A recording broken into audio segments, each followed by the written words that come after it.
Hi, I'm Jack Baruzzini, and you're listening to The Secret to Stargate, where we talk about the hidden meanings and deeper layers found in Stargate movies, TV series, and more. And joining me today are Jeff Haecker. Hello, Jeff. Hey, Jack. And Lisa Jones. Hi, Lisa. Hey, Jack. And Victor Lambs. Hey, Victor. Hey, Jack, is there something... Whoa! Sorry. There's an F-302 back there.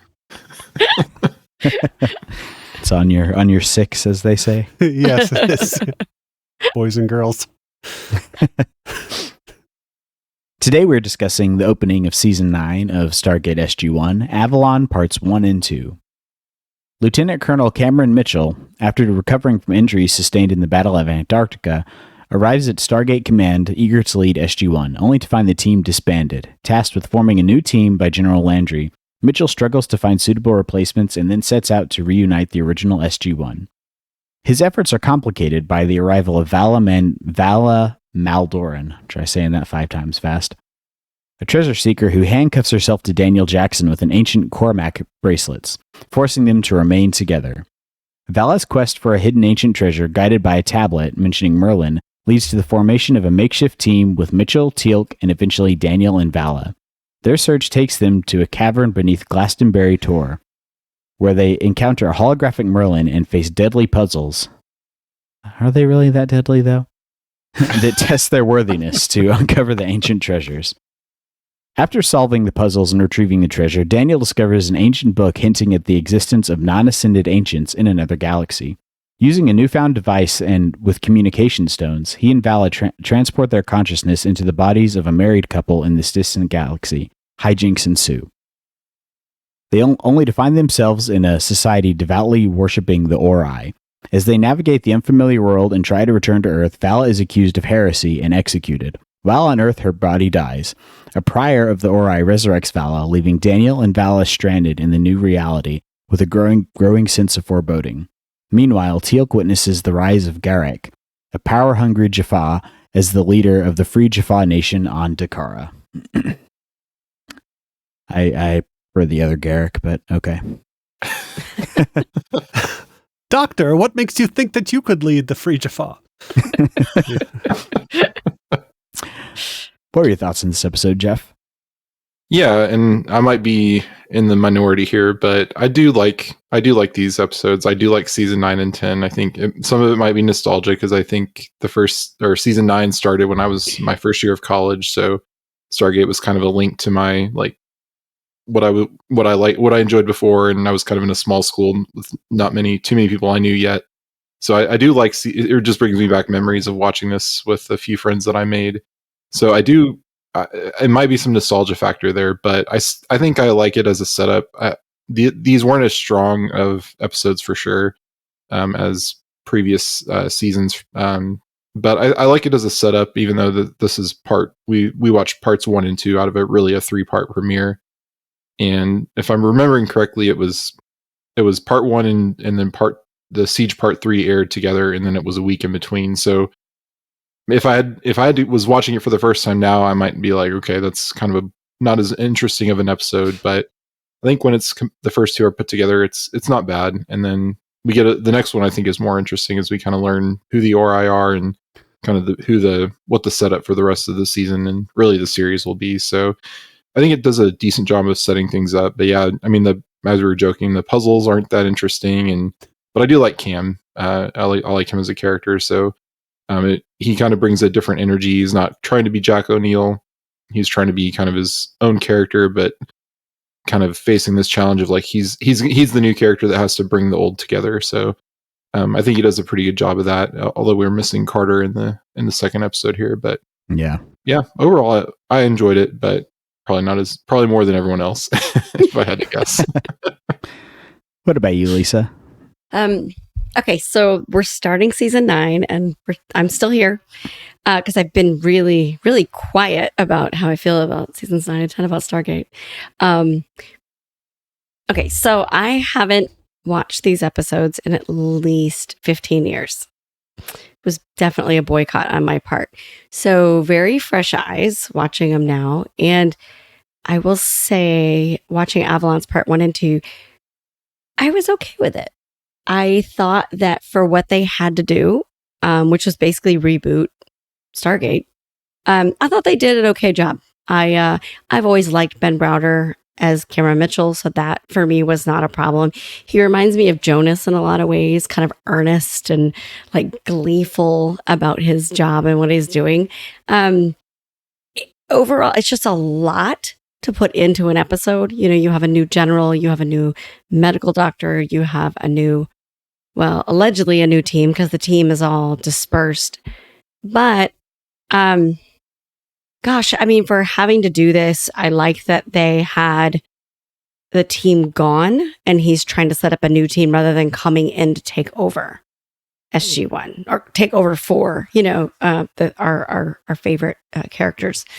So lots of goodness amidst what was going on. I also didn't hate Vala here. It was a little like tap down Vala a little bit. I thought killing her like they did was a little dark for Stargate. Burning her alive. I thought that was a little much. And the Ori, you know, at least at this point, it's like, ooh, new bad guys. So that's not terrible. So overall, not a horrible start for me for seasons 9 and 10. It's yeah, for what it is. I bet y'all didn't expect that. It's more positive than I was expecting, I gotta say.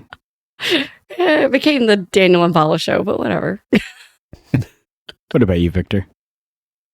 I am willing to give it a shot. I'm willing to give it a chance. Yeah, like Lisa, I haven't watched these since they first aired, almost 20 years ago.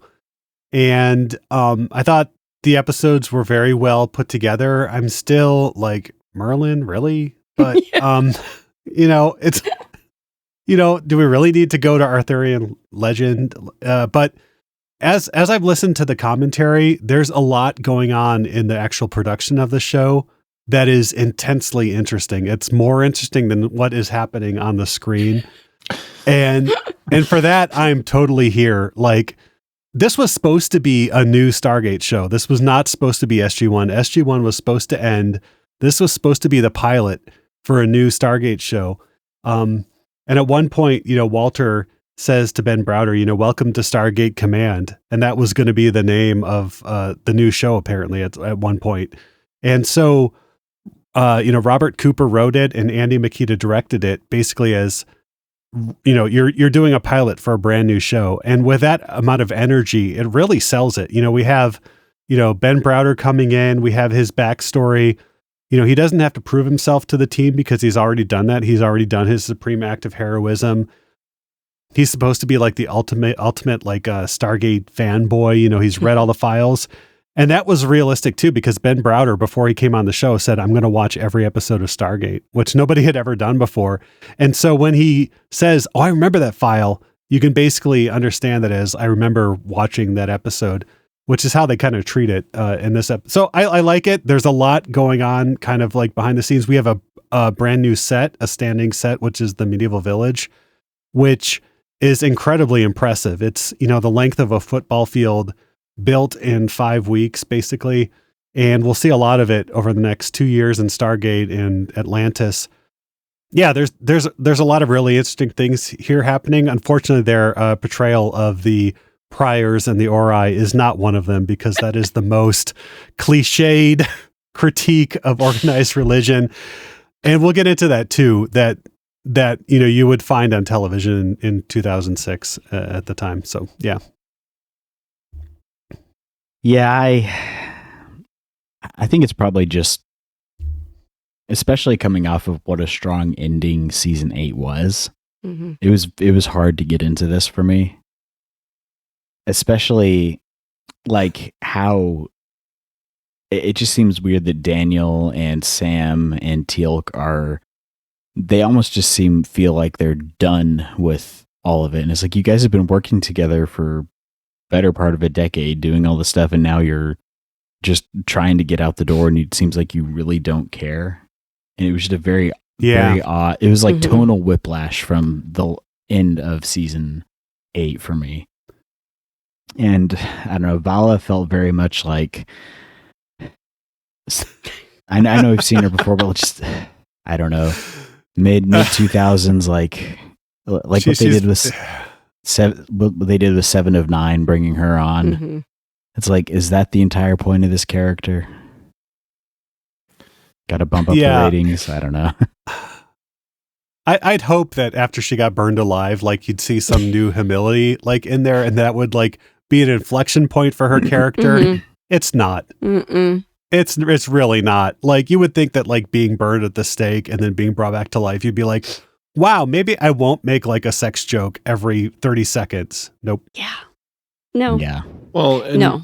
Throughout the season, and maybe more the next season, we do get more of her backstory of kind of why she is this way. And so I think, yes, she comes off strong. At least to me, she comes off very strong. And but I think as you kind of peel back, she peel back her defenses a little bit, and you see kind of who she is underneath and who she becomes.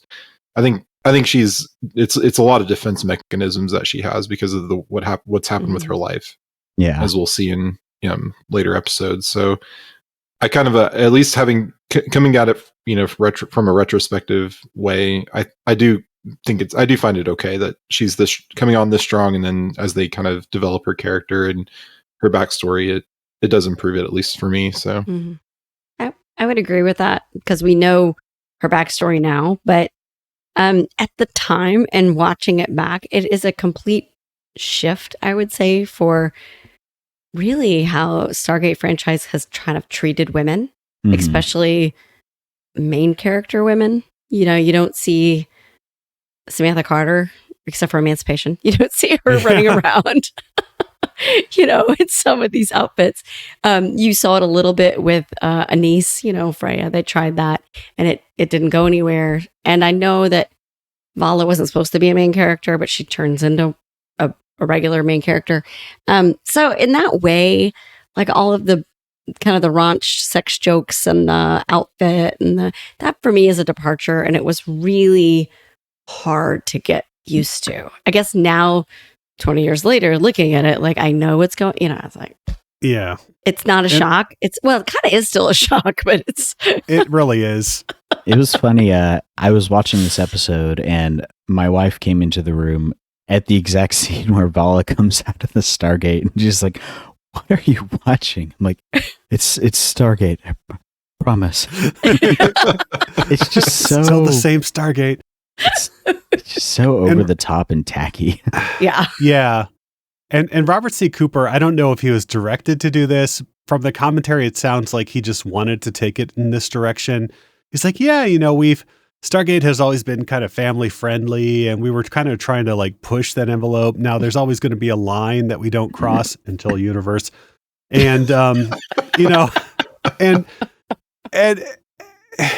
and I'm like, it's like Stargate isn't that show. It's kind of like the Smurfs, right? Yeah, I've known. I don't know. It's just exhausting. It's like, it's not even like what a woman would say in that situation. It's like what Robert C. Cooper would think a sexy woman would say in that situation. Like the very first time Vala steps through the Stargate and she's like, "Oh, we had a fun time searching each other, right? Didn't we, boys?" And one of the airmen sitting next to her, if you look at her, it's a one to the left. He just kind of just does like this whole like looks down and just kind of shakes his head like, no, that's not what happened. And that's just like the audience insert at that moment. It's like, oh no, we're in for 2 seasons of this, aren't we? Yeah. But I did like that moment. I did like that she points out to Ben Browder, like, "We haven't met. I remember you," which, is a nod because they were on Farscape together for that's right. How many years, So, and maybe they chose to do Vala the way they did because her character that she was known for in Farscape was so completely different. Exactly. So they did mention that on Farscape, she was the straight man or the straight woman to, she had to be the peacekeeper who was like very like stoic. And so in this one and in Prometheus Unbound, they basically said, just like go wild because we know you haven't been let off the chain, on Farscape. And there's another line later on where they were concerned that Ben Browder, when they cast him and Michael Shanks looked too alike. So they made Michael Shanks grow the beard for this episode so they wouldn't look alike. And then when they're Still standing do. next to when they're standing next to each other, Vala makes some comment about how similar the planet's gene pool is. How Yeah. limited And the gene Michael, pool is. yeah, Right. and Michael Shanks and Ben Browder look at each other. So, there's a lot of in jokes in this episode Mhm. happening. They do look like they could be brothers. Yeah. Yeah. I don't know. It just all the things I like Stargate for, this was not. Yeah, I mean, if you look at it like a completely new Stargate show, which I didn't 20 years ago when this was happening, but now knowing kind of what they were, what they had to do, Mhm. I mean, they were renewed so late that they had hired Beau Bridges, who I love in this role and in general. They hired him and they hadn't really defined his character at this point. So Beau Bridges went to Robert C. Cooper and said, okay, this General Landry I'm playing, can you tell me something about him? And Robert C. Cooper was like, no, I can't. Like, what do you think he should be? And so Beau Bridges went away and wrote a complete dossier on his character. He's this kind of general. He likes these historical. He wrote this whole thing and he said he likes these quotes from famous generals. And he wrote out all these quotes from Patton and stuff. And gave it to Robert C. Cooper and said, this is who I think General Landry should be. And Robert C. Cooper hadn't written the episode yet and said, oh, these quotes from these generals are great. I'm going to put them in the episode. Even though they weren't meant to be dialogue, they were just, reference points for his character. And so that's why we get all these quotes from Patton and stuff in this episode. And that's basically how this came together. It was like a pilot for a new show that had to be put together in basically weeks, essentially. I like that they did yeah. try to flush him out right from the get-go. Yeah. I did like it. It's a little bit overload. Being Stargate SG1 and you tune into a new season and you're like, what's going on? He's new. He's new. He's new. Yeah, and I like how he's almost more, in some ways, he's more General Hammond than General O'Neill. Mhm. He's, always wearing the dress uniform, and O'Neill always wore, the BDUs or whatever they're called. And he makes the comment, well, General O'Neill never used this desk. He never opened a drawer in the however many years, the year he was the general here. And General Landry is a lot of fun. And he also has, he's not quite as putting on the air of kind of being goofy like O'Neill does. O'Neill's smart, but I forget what Sam says in that one episode. He's smart, but doesn't like people to know he is. Whereas Landry's he's not kind of showing off, but he's not hiding it either. Cause there's that one line of Mitchell saying he didn't understand any of that. And Landry pokes it out. Oh yes, I did. Yeah. Yeah. I mean, when we first meet Landry, he's kind of giving it to Colonel Mitchell, to Cameron Mitchell, because Mitchell's there and he's like, yeah, I'm here to join SG1. He's like, no, you're going to lead SG1. Here's all the, dossiers of the people you need to interview. And he's like, Mitchell, written as the SG1 fanboy who just wants to join SG1, is completely taken aback and is put on his back feet. And Mitchell, or Landry, who at this point has said you're perfect. What's your Achilles heel? Is suddenly putting the screws to him, saying oh, you don't handle, new information very well, do you there? And so you don't know what to expect from Landry yet at this point. And we see this in episode 2 as well, when he meets with our new, SGC doctor, and there's some relationship there, but at this point you don't really know what that relationship is. He's much older than Dr. Lamb, but they seem to have a contentious relationship, and you don't know exactly what that is. But there's a hint of it earlier when he's talking to Vala, when General Landry's talking to Vala. Yeah. At first you're a little worried, don't tell me they're in dating in a relationship. They could be. There's nothing wrong with that. No, it just, yeah. Beau Bridges is Could be an quite a ex-wife. catch. Yeah. Thankfully it's not. Yeah. No. You It's don't the need to exact bring opposite on of that. That kind of workplace drama. No, this is not Not universe. until Stargate Universe. Yeah. That does make sense, though, to basically view this as the first episode of a new series, because that's it. It feels so different. Mhm. Yeah, and that was, like I said, the remit that was given to the director was direct this like you're directing a pilot of a new series, and then so they had the extra money to spend, or they didn't have extra money, but they spent the extra money, is what I should say. Wow. So they pulled So we're a gonna have George some- Lucas. Yeah, we're Money going to have saving some. later. Clip shows. Yeah. Well, you can see they spent some of it on the F302 battle at the beginning, which was pretty cool to see because I'm sure some of it I know is reused footage, but some was new, and you get to see kind of because then before we didn't get any insight into the pilots. They were just told to defend SG1, and yeah, you get to actually meet some of the pilots there, even see them in a briefing beforehand. So, and yeah, Mitchell, it was funny when he was like trying to pick his new team or being told, interviewing people, he was kind of facing what Landry was telling him, like, so tell me something about yourself that's not in the file. And the one guy's like, I faced ground combat on 4 planets and all this. He's like, well, what's not in the file? People call me Dave. And then later he's doing push-ups and counting them off. That's your name. That's your name. Or and the the two woman who scientists. spoke. Yeah. Oh, the Exactly. languages. I don't know. It might have been fun to see a whole new team of complete misfits. Yeah. Yeah. It- Yeah. I did like the scientist trying to pitch the android member of Oh my god. SGC because they tried that in classic Doctor Who. They're like, the next companion is going to be this like android.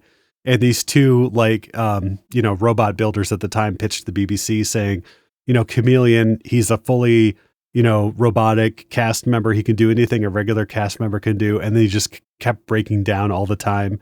And so we only saw Chameleon in like 1 or 2 episodes. But yeah, so like I said, there's a lot going on kind of under the current here. Mm-hmm. It also felt like a reference back to a Wormhole Extreme because the teal analog is a robot in that. Yep. Mm-hmm. Yeah, all the flashbacks for Mitchell trying to give us his backstory and show his connection to our main SG1 team. I kind of felt unnecessary, but at the same time, I appreciated it because they were trying to bridge the gap from season 8 to season 9. I get that's what they were trying to do. And we did get to see Richard Dean Anderson, in the flashbacks as well as meeting with Landry. So it was nice to have that. Unfortunately, you didn't have much Amanda tapping because she was on maternity leave. So she's missing in a lot of it. You just have a couple of quick scenes. But, I felt that's what I'm saying. If I watch it now, as opposed to 19 years ago, I can appreciate what they were trying to do with the episode because the show should have ended. Yeah. It should have ended. Yeah, it's part of the problem of any kind of show that you're spinning off is you have to keep getting a bigger and badder villain to make it interesting. And and I mean, like I said, I like these seasons, but I don't think the Ori are as interesting as the Goa'uld or even the Replicators are. And that's kind of a problem for the reboot if it ever happens. Are we going to get like a Star Trek Discovery, species 1C or whatever they were, 10C or whatever they were in that one in season 4. So it's kind of the problem of what it could happen, but it's a bit early to talk about like the Ori themselves, but it's clear that Robert C. Cooper thought he was doing the safe thing here with those villains and wasn't expecting the kind of backlash or feedback that he received from fans on it. He thought that he was doing, and this is clear from the commentary, that's like, like religion has been responsible for like so much of the world's problems and like the world's like evils over time, right? So let's just like critique religion, which is, if you like look at what was on TV like in the early 2000s, it's the laziest thing because it was all critiquing religion. And unfortunately, whenever they need to show religion, like the only people who wouldn't show up and murder the writers are Christians. And so basically the safe thing to do is to show like a Catholic priest or, a Protestant preacher and say like, these are the new bad guys because religion's responsible for like so many deaths like in the world over the course of history. And he fell into that trap and was not expecting, it's clear from the commentary, if you watch the commentary for the second one, he wasn't expecting like people to challenge him on that. And so he was kind of backtracking it. And he's like, no, I wasn't critiquing one specific religion. I wasn't even critiquing like religious people. I was just critiquing like the evils that religion has done and it's complete nonsense. And unfortunately, we're stuck with this for the next 2 seasons in a movie, and that's my problem. And also, if you're gonna, oftentimes when you critique Christianity, the church that has the strongest iconography and the most cohesive identity is the Catholic Church. So that's what you end up with. Yeah, and so you wind up with like 2 seasons of evil people dressed up as priests, and I'm wondering like how am I going to show this to like my kids while I'm watching this podcast? But yeah, I realize my kids, grown up with Stargate and Atlantis, they've never seen seasons 9 and 10, never. So now I'm like, this might be like where do I go with this? It felt, and maybe this is just because they were introducing like the whole Arthurian legends and the Ori and everything right off the bat, and they hadn't really nailed it down yet. I don't know if it gets better, but I just kept thinking of Monty Python and the Holy Grail. I was expecting someone to pull out the holy hand grenade at some point. No, that's the Ark of Truth. That's the movie we get after 2 seasons of this. Just wait for that one. Oh no. But there's Continuum to look forward to. Right. Continuum is good. I think I have that one on CD. I bought the DVDs for those back because that's when they weren't in theaters or anything. So it's like I have to watch it when it comes out.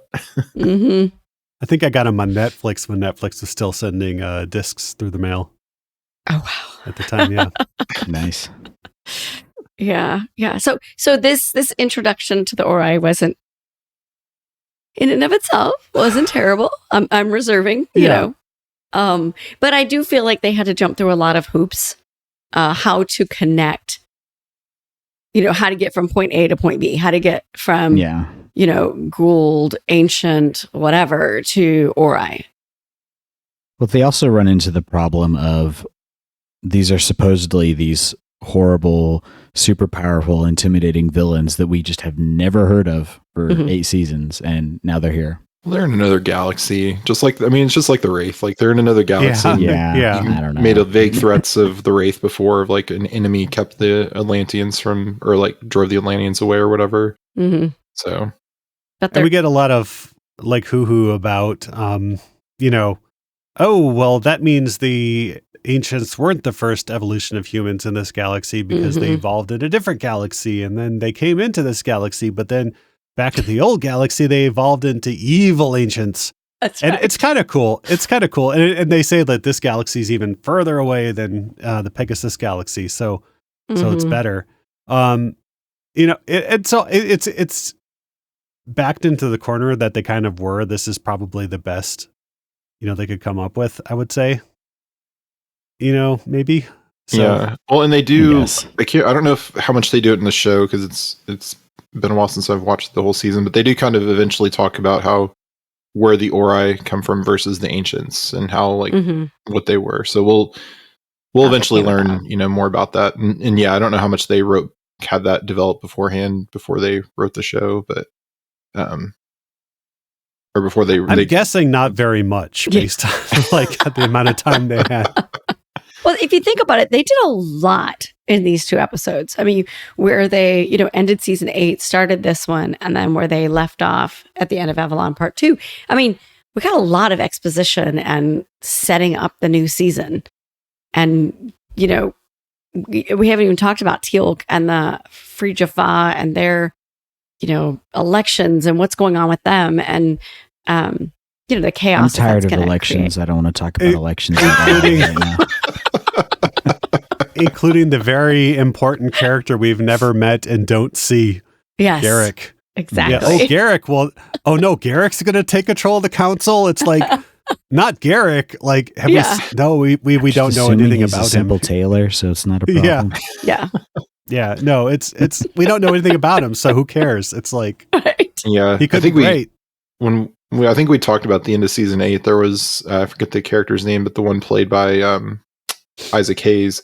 He could have been kind of that character, but they don't have him in this, and it's a new character. It's which I mean, it's hard to like we said, they're rebooting a show, and I'm trying to think back, and I can't think of any living Jaffa who kind of could fill that role of Garrick. Like they could have used Braytak and had that be like an interesting character development where Teal'c and Braytak have this. Prey talks good. Well, no, Just have like some sort of character drama between them or something. I don't know. Yeah. Could've or done like something interesting Ryak. there. Ryak. Yeah. could- Ragnar. yeah, Ragnar. Yeah, Why not? Yeah. he's Yeah, right for- there. Yeah, We've met him. Ragnar. We know I do him. not believe that you are acting within your character parameters.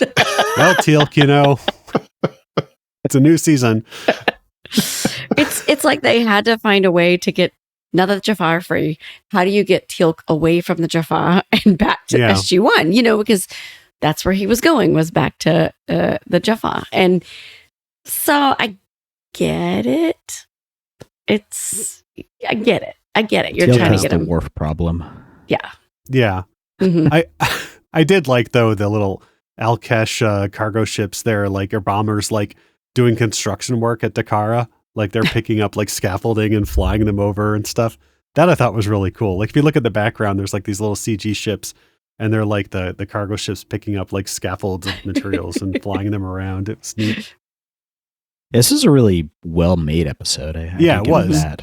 Like Yeah. visually and special effects and everything. It was great. And if I was Teal'c, I'm with you, Jack, on the whole election thing right now. And like, if I was Teal'c and you've been fighting for free Jaffa all these years and all this stuff, and then they finally get free, and then all they want to do is fight and pick the person with the most warriors under their command and stuff. And I'm like, how is that so? I mean, it's not so different than how the Gould did things. So if I were Teal'c, I'd be like, yeah, call me when you're ready. Like I'm Yeah, going to go feel back like to yeah. saving planets and being appreciated.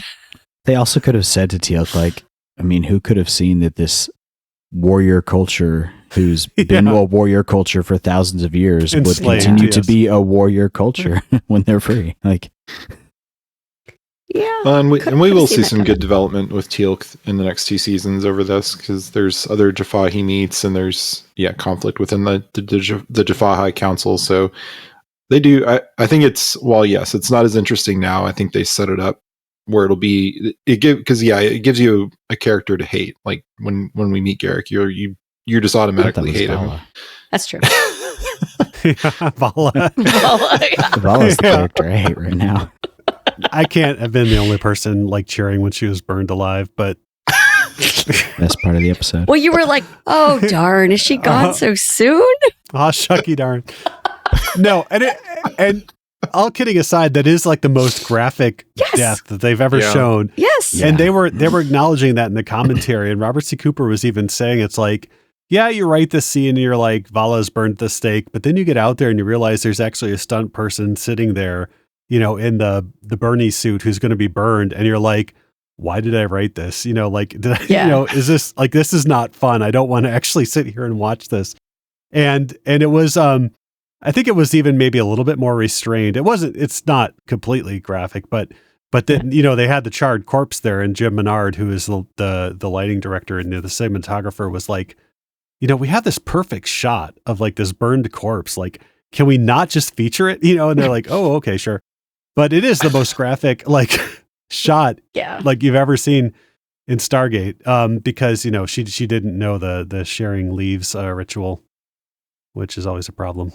Because Daniel Jackson thought that was a good idea to send her by herself, that she was going to be able to keep this, she was just going to be able to go with the flow and keep the persona up. Really? Well, but if she didn't go, then it would have been Yeah. suspicious. So they were, I mean, they were going to get caught either way, because you have That's to have the drama show. for the show. But Yeah. She's just too much of an Austin Powers. Yeah. Yeah. So the point is that we go back to like Merlin's magical riddles of wonderment or whatever it was. And so they beam down into Glastonberry, or they ring transport down into Glastonberry, and Merlin's waiting there, hologram Merlin. And he's like, I will help you if you answer my riddles 3. And so they split up and they get into these, collapsing chambers, like Resident Evil or Tomb Raider puzzles. And they have to do very simple puzzles while they're in there. And the cool thing about this was they actually had like one of their props guys was actually like responsible for lowering the very heavy ceiling down onto them. Was it And so Jake? he's off stage like with a rope being like, Jake. I think I got it, guys. Don't worry. I think I can hold this weight. And so a lot of the fear on the actors' faces was actual, like, not acting. It was like literal fear as this guy's trying to like not let the because sometimes they had to close in all four walls of the set, so there was no real way for like the actors to escape if the ceiling fell on them. But Daniel Jackson's gonna be his parent. yeah. Jake. It was Jake. Yeah, Jake in real life. But they even acknowledged, Robert C. Cooper even acknowledged that like the one where you have a 50-50 chance of like choosing the right bowl wasn't a very good puzzle. Maybe. You know, but the real test was, will Vala steal the coin? Which, you know, of course she does. Yeah. Yeah. But I do like how they don't like drag it out. Then Daniel's just in the whole episode, he's just immediately suspicious of her. And he doesn't trust her, and he was right not to trust her because of she slaps the marriage bracelet or whatever they were on him, so that they can't be apart, and that's why Vala has to be around SG1 for a while, is because it links them through the whatever it is. Yeah, I didn't hate that convention to get her to go with them. If they're going to have to find a reason why she's with them and they don't trust her, I didn't hate that. You know, stranger things have happened. And it causes Daniel to miss the Daedalus again. Oh, darn. Which I had forgotten that this one, in my mind, I was thinking this is taking place right during the siege, but I guess it's months later because the Daedalus would have come back from Atlantis, and because he mentions the ancient database. Well, no, because that was transmitted during letters from Pegasus. Oh, okay. Yeah. Okay. Gotcha. Yeah, I was trying to look it up online of like, is this taking place during the siege, or because like just before the siege? Because it takes them 3 days to get the Daedalus to Pegasus with the ZPM, and so he says the Daedalus just left 2 hours ago. So it's basically days before the siege, part 3. Okay, but then it also seems like they got a different general of Stargate Command and got SG1 all split away in like how long? Or were they just like letting the Daedalus just hang out? Okay, that part doesn't work. But the whole idea that your premier like lead team would just kind of split up and you wouldn't have any sort of plan for a replacement other than we'll bring in this new guy and he can put together a team, like that just doesn't. I feel like at that point SG2 would be bumped up to SG1 and then Cameron. Yeah, exactly. Yes. Like this is a horrible like contingency plan with no backups. Even SG11 would be. You have no bad guys anymore. There's no Jaffa to fight. There are Gould with Jaffa. There's no replicators, and there's no, at least as far as we all know at this point. So, it's a happy world at the moment. No reason to have a SG1. Until SG1 like introduces the worst villain into the Milky Way galaxy. Because that's what happens. Because in Merlin's magical cave of wonders, they find the communications device, which will become a huge part of the first season of Stargate Universe. And if they had basically left it alone and done nothing, we wouldn't have. Then the Ori would never have found the Milky Way galaxy. So, or they would have found them eventually in like millennia. But this is like Ash reading from the Necronomicon in like every Evil Dead movie. It's like if he doesn't read the book, nothing bad happens. And it's just, if they don't activate although we get to see Dr. Lee though, and I like him. Yeah, it's true. That's true. Well, I mean, the Atlantis team did wake up the Wraith, and who had one of their culling weight early. So maybe the universe would have been better off if the Gould had destroyed Earth in season 1. I mean, people do talk about how there's this theory that Earth is basically a galactic version of Sentinel Island, where all the alien races know that we're here, but they refuse to contact us or deal with us because we would just cause so many problems. And this is kind of proving that point. Sounds about right. Yeah. I'm helping. So it's like when you get a toddler to help you bake. Yeah. So the communication stones. I'd forgotten that this is where they came from. And I didn't hate it. again as a device to introduce us to this other world, and Vala and Daniel are and these other people, and then I like remembered how they're used later, and I'm like, no, we should never, like Pandora's box, like don't do it. Yeah. Yeah. Does it get worse? But it There's, started like, no out all lag, too. innocent. Do they? Oh, my mind is going places I don't want it to go right now. so- Yeah. We can tell you off. They mainly use it to like break up marriages in the future and stuff. Yeah. Oh. People take Inhabit over each other's bodies and do yeah. things that they Yeah. probably shouldn't. Mm-hmm. Universe is a weird, weird place. It gets better in season 2. It's, Okay. Anywho, yeah, so you guys are So really there's- selling the rest of SG1 and Universe to me, by the way. there's Atlantis for another 4 Atlantis seasons. is But good. yeah. We should just yeah, start so- over with SG1 and go back and watch first season again and talk about it again. I like this idea.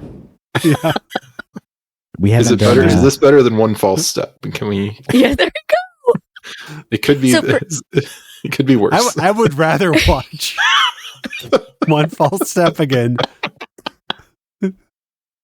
Well, we'll see. We'll see. I'm willing to give this a chance. For Jack, it'd be a rewatch since he's only seen it once. Yeah.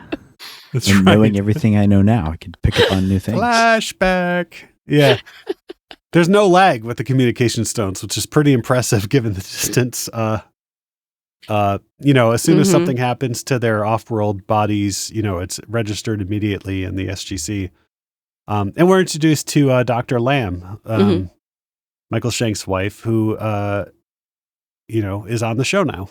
Mm-hmm. And from Andromeda, Yep, for Rami. many years. Mhm. Yeah. Yeah, and I like her character. I think she's a good. We haven't Yeah. had a steady doctor since Janet was killed, Fraser was killed, and so Dr. Lamb is a nice addition. Because things are going to go wrong. They need a doctor. Yeah, exactly. Immediately. And we haven't really Uh, had there hasn't been like a regular cast member that's had that role. So, Mm-mm. since Frasier, yeah. Yeah. we haven't done yet though is Stargate Infinity. I was just thinking of that. We could do that. Yeah. I've never seen it. I haven't either. I watched Maybe it'll the be my first favorite. episode. Yeah. They find like a desiccated centipede and they're like, oh, it's an ancient. And I was like, oh, okay. It's one of those shows. Yeah, that'll have to be a Yeah. Patreon Yeah. episode. Patreon. Yeah. But yeah, I'm going to put aside my bad feelings about these first 2 episodes and just go into the rest of it with an open mind. Mhm. And I mean, like I said, I enjoy the seasons, and there are some good ones that come up. That I think even if you don't like these, that you'll like 200 is a great one. I think. Yeah. Yeah. Mhm. And there's, I think we were talking about it last time. I think it's Ripple Effect, where it's kind of there's like multiple timelines are converging or whatever. That's a good one. And yeah, we do meet some cool things, like some Jaffa things come up that I think are interesting. So, Mhm. Yeah. And I like when Dr. Lee was talking to Daniel Jackson about cutting off his hand. to That get the was bracelet funny. off. Yeah. That was funny. At a certain point, it's not too crazy. and he stopped Mitchell from blowing up the thing. Yeah. From shooting both of which may have saved like our galaxy quite a lot of trouble. True. If you think about it. Yeah. But he also didn't know, like, if this thing blows up, is it going to destroy Cheyenne Mountain, or is it going to be, what kind That's true. what Yeah. kind of damage will this do? So I think Dr. Lee was right there to keep him from, because they just didn't know, and they didn't really know. And I mean, just another example of them messing with technology that they don't understand, and Mhm. they do kind of hang a lantern when they say, well, at some point you just got to turn it on, because we don't know Yes. what it does until you turn it on. So Seems to be what Yeah. they've done all along. To be fair about the communication stones, that's what we expect them to do. So And I do like their new set, like this huge medieval set they've built that we'll Mhm. see a lot of over the next few seasons on both shows. It looks really, really cool. So we're going to see a lot of, taverns and village squares on Atlantis coming up. Mm-hmm. Will we see Spinal Tap performing their Stonehenge song at any point? I don't think so. Eventually, we'll see Bill Nye the Science Guy, but it's not. Oh, for real? Yeah. He's in an Atlantis episode, Yeah. I think. Yeah. Oh, nice. Yeah. That'll be fun. Does he have his banana milkshake with him? No, but he brought Neil deGrasse Tyson. Mm-hmm. Interesting. Yeah, you'll have to wait a few years for that, but I'm looking forward to this. yeah, it's a pretty good episode, actually. Nice. I did read that the characters, was it Salus and Herod? Yeah. Was it Herod? Herod? I Think- can't remember. Were supposed to be for Harry Met Sally. Oh, Harry and okay. Sally. Yeah. Oh, There you go. nice. I don't know if that's true, but that's what I read. Interesting. And there was actually an additional scene that they had to cut at the end of this episode where now it just ends where like the Ori is like, or their prior is like, yep, I did that. And then it just ends with like a scene of like the countryside and you're like, what? And so it was supposed to end with like the prior being like, come with me. And then he walks off and then there's a ring transport that happens. And you're like, oh no, where did they go? These ring transporters look different than normal ring transporters.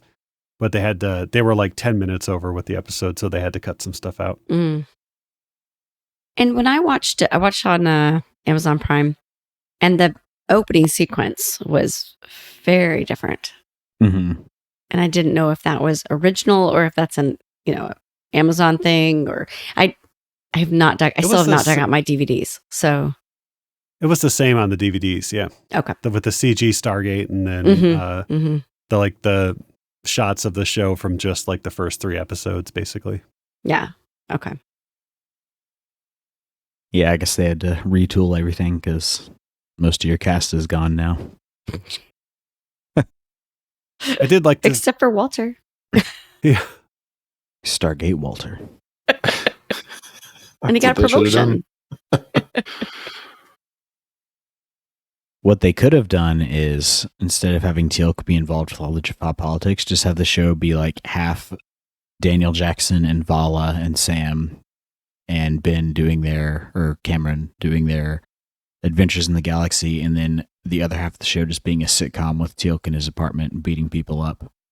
I would have liked that, yeah. Getting his squirt gun fights with erstwhile, troubled youth. Yes. Mhm. Helping the random, hot neighbor who needs help with her pipes, remember? Yeah. We did get Lieutenant Marks in this, though. I do like seeing Lieutenant Marks. We see a little bit more of him coming up. He's the one who determined how to, transport down into the mound there. Yeah. Mm-hmm. Yeah. Cool. Do y'all have any other thoughts on this couple of episodes? There was one bit of trivia I read that I thought was interesting. It was Daniel's talking about in the ancient book that he finds, they say like the universe is infinite or something. And I was reading it. The trivia I read was that they're in the Ascended Times in the Threads episode in the newspaper. It actually says there's a headline of the end of the universe was discovered. So it was just kind of okay. funny. And that does actually kind of set up Stargate Universe a little bit, because that's what we find out is the whole thing is the ancients sent out these ships to look for the edge of the universe kind of thing. So Cool. Mm-hmm. I wonder if that's why they got the idea for the whole show. So my youngest daughter, my one young adult, she has always been a Daniel Jackson fan. Like, she's the one that we put that fan-made picture up on her bedroom wall and Wonderful stuff. painting, yes. Yes, that painting on. We had a picture of it on Discord. So she has not seen season 9. So when the episode comes on and we see Daniel Jackson and all his scruffy, shaggy hair and stuff, I took a picture of the screen and sent it to her. And I said, like, you've never seen Daniel Jackson like this. And so now she wants to watch it because she thought that was pretty cool of her. Look how they massacred my boy. She was happy. Nice. Wait till she She's a sees fan of Scruffy That's good. Daniel. the Ori, but yeah. Awesome.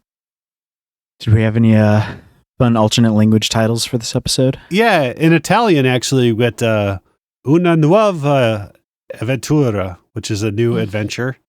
And then in Japanese, we get Avalon Zenpen, which is Avalon first part, and Avalon Koen, which is Avalon final part.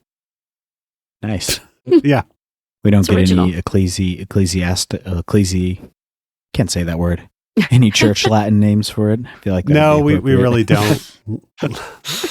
like Stargate sacrilege or anything, but no. Yeah. This is when we, getting into this season, this is when we need Father Corey back. Yeah, we do. To, like- We do. We really do. Help us delve through all of this stuff. Sacrilege and stuff. To keep us from issuing a fatwa against Robert C. Cooper or something. So if the church ever brings back the index, do we want season 9 and 10 of SG1 to be at the top of the list? Is that what you're saying? I'm willing to give it a shot. At least keep 200 off that list. Yeah, Yeah. exactly. Nice. Before we go, we'd like to take a moment to thank our patrons who make it possible for us to create the Secrets of Stargate, including Curtis C., Teresa M., Marcelo P., Lisa B., and Gray R. Their generous donations at sqpn.com/give make it possible for us to continue the Secrets of Stargate and all the shows at StarQuest. And you can join them by visiting sqpn.com/give. And be sure to follow the show on Apple Podcasts, TuneIn, Spotify, iHeartRadio, and you can find our video versions at youtube.com/StarQuestMedia. And you can join us on our Discord at sqpn.com/discord. To find previous episodes of Secrets of Stargate and to send feedback, please visit sqpn.com/Stargate. And you can email us at stargate@sqpn.com and follow StarQuest on social media at facebook.com/StarQuestMedia and on X at SQPN. And I would definitely be interested to hear in what people thought about the transition from season 8 to season 9. Like, did you like it? Were you thrown for a loop like I was, or were you okay with it? So I definitely want to hear people's opinions on that. And we'll be back next time when we'll be discussing the next episode of Stargate. Until then, Jeff Haecker, thank you for joining me and sharing the Secrets of Stargate. Thanks, Jack. And Lisa Jones, thank you as well. Thanks, Jack. And Victor Lambs, thank you too. Thanks, Jack. And are you still having fun, Colonel Mitchell? I'm trying. And once again, I'm Jack Baruzzini. Thank you for listening to the Secrets of Stargate on StarQuest. Anyway, I'm sorry, but that just happens to be how I feel about it. What do you think?